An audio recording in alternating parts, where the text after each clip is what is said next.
Matthew chapter 11. After Jesus had finished instructing his 12 disciples, he went on from there to teach and preach in the towns of Galilee. When John, who was in prison, heard about the deeds of the Messiah, he sent his disciples to ask him, "Are you the one who is to come, or should we expect someone else?" Jesus replied, "Go back and report to John what you hear and see.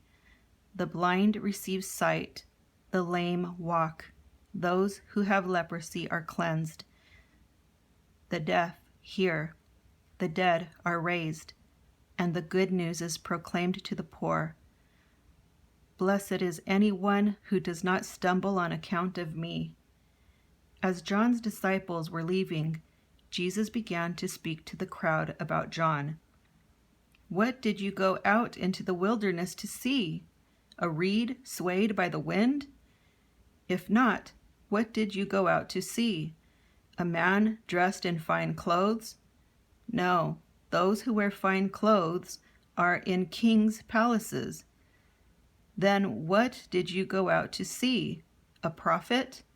Yes, I tell you, and more than a prophet.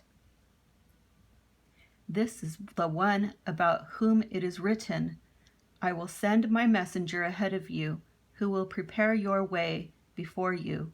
Truly I tell you, among those born of women, there has not risen any one greater than John the Baptist, yet whoever is least in the kingdom of heaven is greater than he.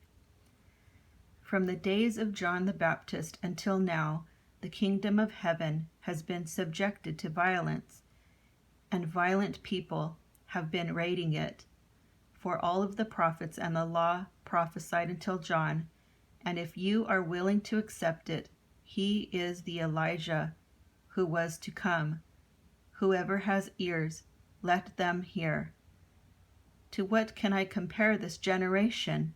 They are like children sitting in the marketplaces and calling out to others, 'We played the pipe for you, and you did not dance.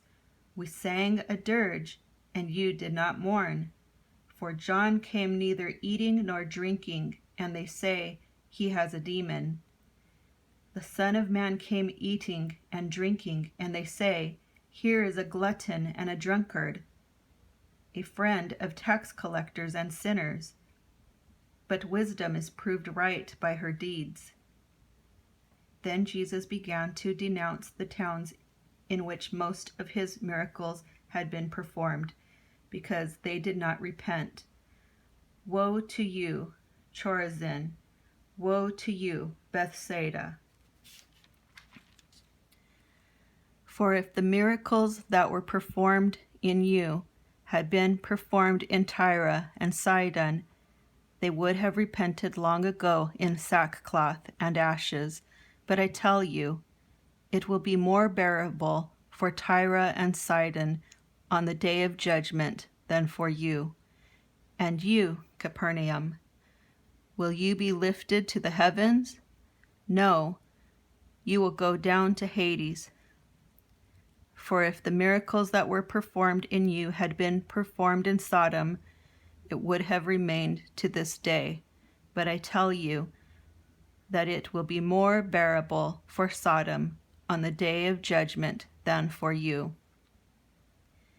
At that time, Jesus said, "I praise you, Father, Lord of heaven and earth, because you have hidden these things from the wise and learned, and revealed them to little children. Yes, Father, for this is what you were pleased to do. All things have been committed to me by my Father. No one knows the Son except the Father, and no one knows the Father except the Son, and those to whom the Son chooses to reveal him.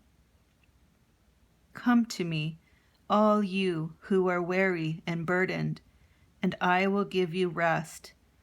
Take my yoke upon you and learn from me, for I am gentle and humble in heart, and you will find rest for your souls. For my yoke is easy and my burden is light."